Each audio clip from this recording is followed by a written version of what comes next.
Hi everyone, welcome back to my channel. For those of you who don't know me, my name is Tamara, and we are here today to review another book. Also, happy 2026. We're here today to review another book, and we're taking a little bit of a pivot because we've been reading the Plated Prisoner books, and I am continuing to read them, but I wanted to stop for a second and acknowledge and read a different kind of book that I know has been getting quite a bit of hype. It's been recommended to me. People say that I was going to like it, and so I gave it a read. I just finished it the other day, so my thoughts are very, very fresh, and I want to talk about it with you. And for that, we are reading We Who Will Die. Also, a very beautiful book, might I add. But We Who Will Die, I did enjoy this book. And before I get started on the details and my thoughts, and I want to hear your thoughts too, this is a spoiler talk review. So if you don't have intentions of reading this book, or you don't even care for spoilers, then stick around. Or if you just want to talk, let's stick around. But if you do care for spoilers, step aside, come back, read the book, and then we can talk about it. But let's just get into it. I gave this book a 4 out of 5. I did really enjoy it. That's a pretty decent score. However, I will be honest that I did struggle with giving it a 4. I was humming and hawing between a 3 and a 4. And we'll get into why.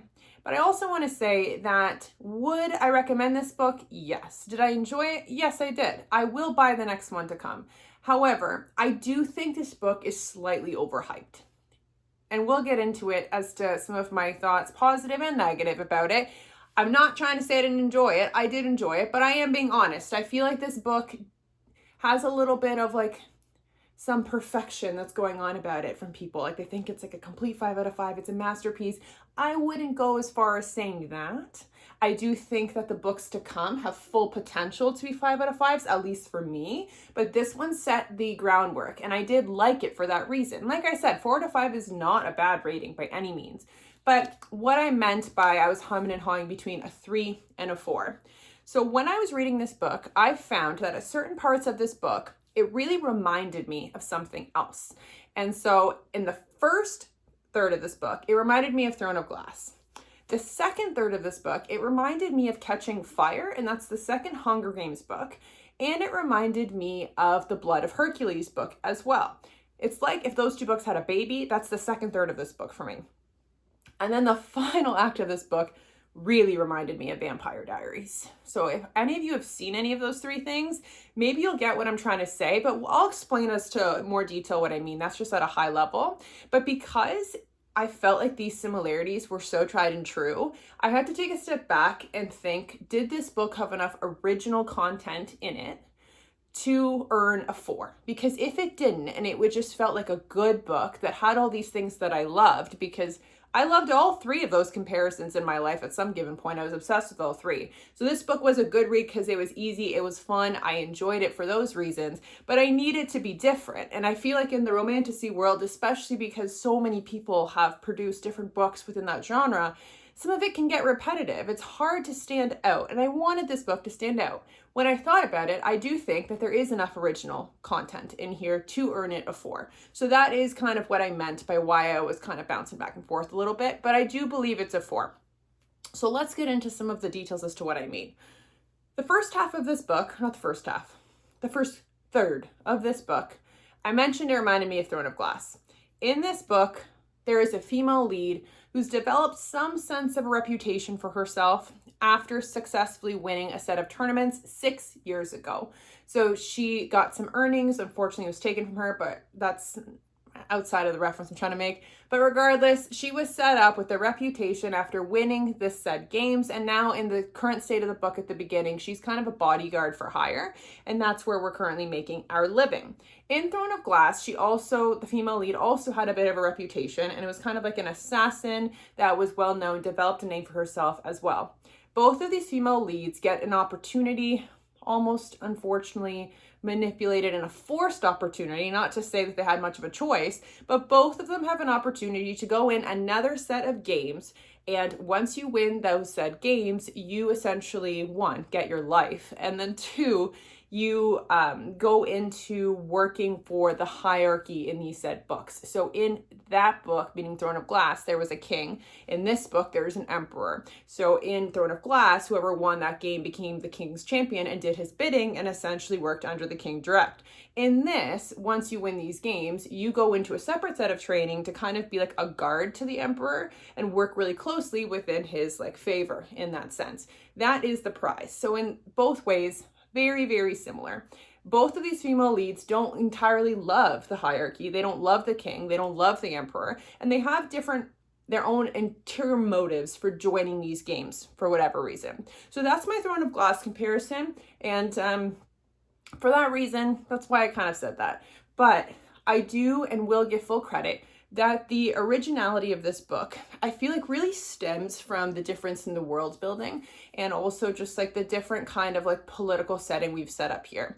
So in this book, the society is divided based off of sigils. So sigils are essentially something that you're born with, but it almost looks like a tattoo, and it glows, it extends, it grows based off of your development into your power that the sigil is meant to be providing you at a given point when you awaken it. And so there are different kinds of sigils. There's the gold sigils, there's the silver, there's the bronze, and then there's mundanes. So mundanes are humans, regular Joe people, don't have any magical powers. They don't have sigils. And then there's also vampires. Now the vampires, the emperor is a vampire and his family are vampires. They're actually considered the original vampires. Wink, wink, Vampire Diaries for later. But the original vampires kind of overrule their worlds right now. But everyone lives in some sense of peace. It's not like there's that much of a divide, but we divulge into that kind of politics stuff later. But I do think the whole sigil relevance, they have a law that's in place in this book where they say that a vampire and a sigil born cannot mate, procreate, because of the ability a vampire naturally has and the magic a sigil born has.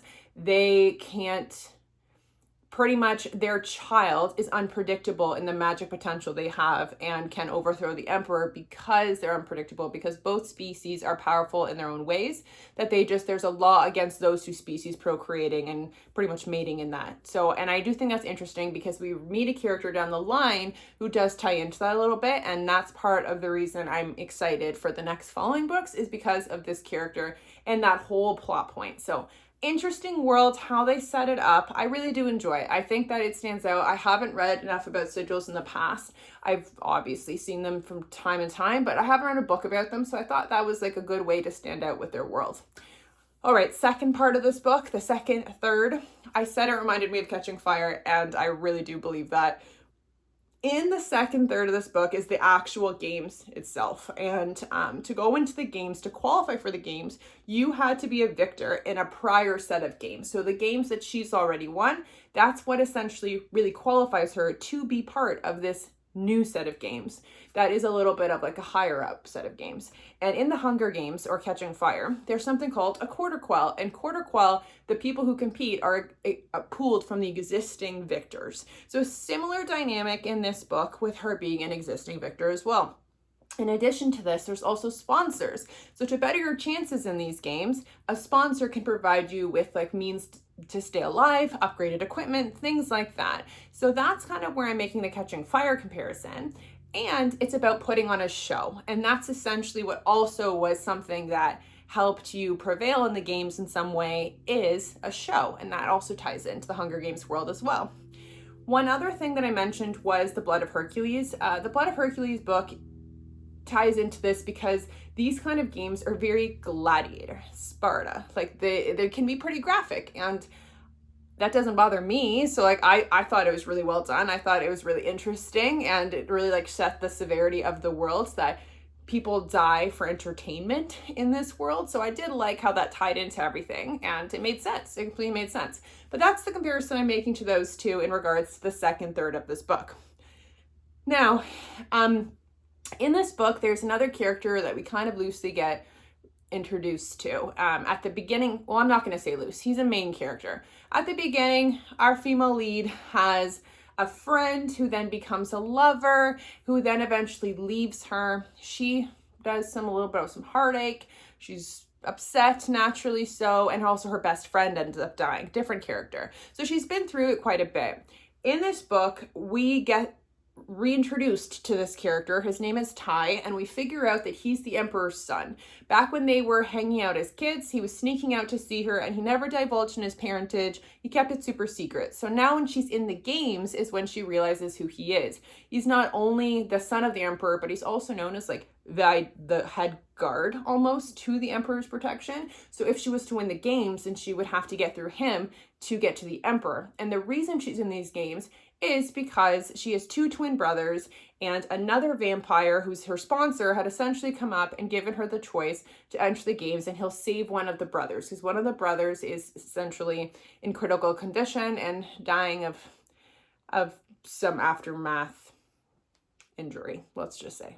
Okay, so he was going to save the brother, but the deal was she competes in these games, she wins, and then she kills the Emperor. So having her childhood crush friend Love being like the obstacle she has to get through really puts things into perspective when she figures out who he is. And then they go through this little stage of not necessarily being kind to one another because they don't quite understand why certain things happen the way they did. Like, why did he leave? And what happened to her in the interim as well? Why is she here? Kind of thing. And she made a bond to the vampire, so she can't actually say to him why she's here is to kill his dad. So there's a lot of like back and forth in regards to them, and then eventually they pick up where they left off and get super romantic.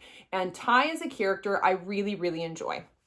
I do. I think that his character is very honorable. He has a lot of great intention. A lot of people like are so loyal to him because of how great of a leader he is. And you get to see him quite a bit too. Like, he puts on a little bit of a facade, but he's like a true person, and he doesn't necessarily like fake it for anybody. And just someone that's like that themselves, I feel like, is kind of admirable in different ways. So I really enjoy Tai. And why I feel like the Vampire Diaries reference has to come in is because obviously there's vampires in this.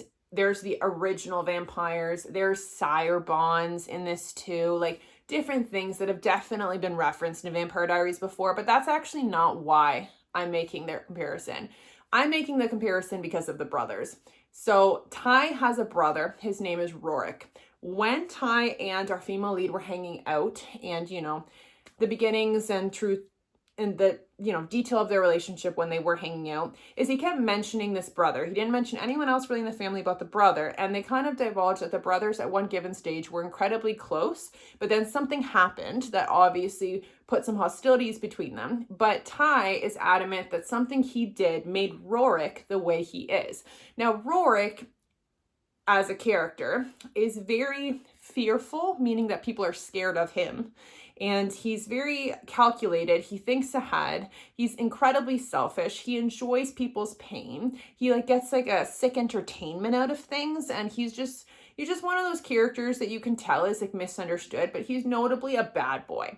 And then this character, being Tai, is like the perfect man in a way. Like, if you compare them both together like this. So in a Vampire Diaries comparison, Tai is Stefan Salvatore. Rorik is Damon Salvatore, a little bit more misunderstood. But the reason why I really like put these two as the comparison to Vampire Diaries is because in Vampire Diaries, Stefan essentially blames himself for making Damon the way that he is due to something that had happened in the past. It is a big plot point of Vampire Diaries, so I thought, okay, similar. And then further to that, at the end of this book, Rorik, there's a comment that's revealed that Rorik saw our female lead first. Did it divulge into like other things as to how that happened, when it happened? No, but clearly it's an Easter egg for the books to come. And in Vampire Diaries, Damon met Elena first. And I just feel like there were some very obvious comparisons in this that I was kind of like, this is making us into a love triangle. Because in this book as well, I'm not going to call her Elena, but our female lead is in some ways really interested in figuring out Rorik. Like, she feels fearful but almost exhilarated when trying to get to know him, and I feel like that also ties in to the transition with how things ended up in the Vampire Diaries as well and where it started. Now, the only thing that kind of really bugs me in the idea of that love triangle is I think the pacing. So the pacing for this, they passed on that comment about you know, him seeing her first. Now, vampires are possessive, and that could potentially have been the reason why the rift happened between the brothers. I truly hope that isn't true, because they did not give enough context into that for me to feel it. Like, obviously in Vampire Diaries, the whole transition with Elena and her relationships happened over time. And I hope that they don't rush this love triangle, because I really do like Ty. But I'm a bad boy girl. Like, I love unveiling the mystery behind bad boy characters like Rorik. So I am fascinated by what the next book's going to bring us on Rorik and his whole character in general. However, again, the love triangle to me can't be rushed. Like, I feel like you have to, like, yearn for it. It has to be a slow burn. So I really hope that they do that. And that's nothing to do with this book. I just feel like them revealing that he saw her first this early on makes me a little fearful for what's going to happen now the books to come, because they've already kind of plotted something that can be pretty significant, like it was in Vampire Diaries when that was revealed too. So I'm hopeful that they don't mess it up. Another thing with timing in this book is, in this book, when it came to the games played out and ended truly halfway through the book. Like, the first solid half was the games, and then the rest of it was politics, was character development, was world building. And I feel like that was a little bit of a missed opportunity for me, because in the first trial, we really led into that. Like, our female lead had an injury she didn't recover from the last time she competed in the games. She was at a disadvantage. She was training harder than anybody else because she felt like she had no chances of winning these games. And they really made you feel that approaching the first game. And there was 3 games in order to win. And approaching the first game, you felt the weight of it. Like, I really, like, I felt it. But when the second and third games came, you didn't feel the intensity. I feel like they kind of not snipped through them, but there wasn't enough in between the games. And that's where I feel like they could have added some character development, some world building. Like, they left it in the other half of the book when they could have spaced it out. And I feel like that's also why the games felt like it happened a lot quicker than I expected, because there wasn't enough angst and nervousness and just fear going into those 2 games. It's almost like this confidence all of a sudden developed and people didn't doubt her anymore or something like that. Like, I just didn't feel like the weight going into the second and third game, and I feel like that's why it felt so rushed. So pacing wise, I wasn't necessarily happy with it.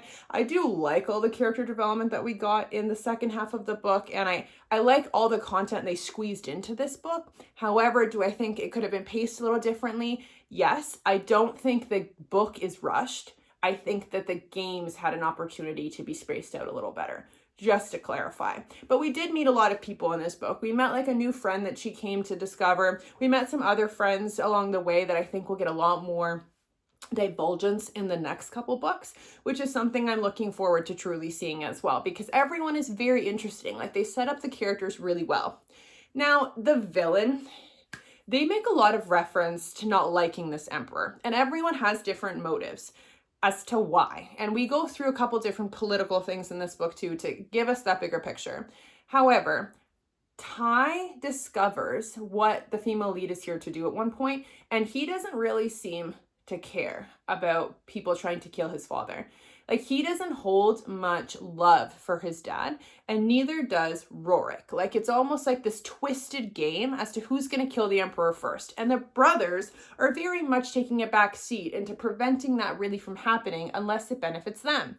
So I hope that they divulge in that a little bit more. They did reference a couple things about how, like, Ty left our female lead to save her life because his father would have killed her on the spot, realizing who she was for, you know, just to make a point to his son. So his father doesn't seem like a nice man by any means, but I don't think that they have given me enough of a feeling, a reason. Like, I need to believe in the motive of wanting him dead. Like, I don't get enough hate about this emperor to really feel it yet. So if he's meant to be the villain, I feel like that has to be divulged later in the books, because right now it looks like they set the stage, which is something I'm hoping they leave room for as to books to follow. And I don't know if this is a trilogy, a duology. I don't know how many books are to come, but based on how this ends, I know there's going to be at least a second one, because it pretty much ends with her deciding that she's going to stay. So she freed her brothers. She killed the vampire who was essentially threatening her and got her into the games in the first place.